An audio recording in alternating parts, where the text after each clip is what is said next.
हाय नमस्ते मिता रोषे को आपण मानक अनेक अनेक स्वागत। आज आमे नेकी आसीचु अति सहजरे आउ कम टाइम रे बनी पारुथिबा खट्टा मीठा धनिया पत्र चटनी। आपण एमिति चटनी बनेई डोसा इडली भात आउ रोटी सह खाई परिबे।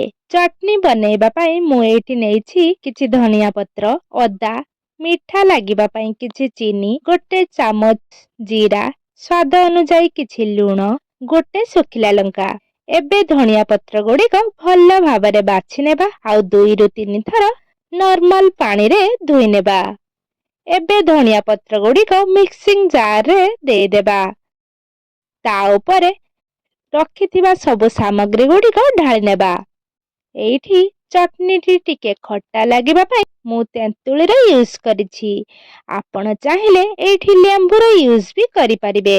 तेंतुली गुड़िक अल्प पानी देई 2 मिनिट बतुराइला परे एमिति चकटी तार रस बाहर करि नेबा आउ सेई रस को ग्राइंडिंग जार रे ढाଳି नेबा। एबे भल भाबरे ग्राइंडिंग करि नेबा।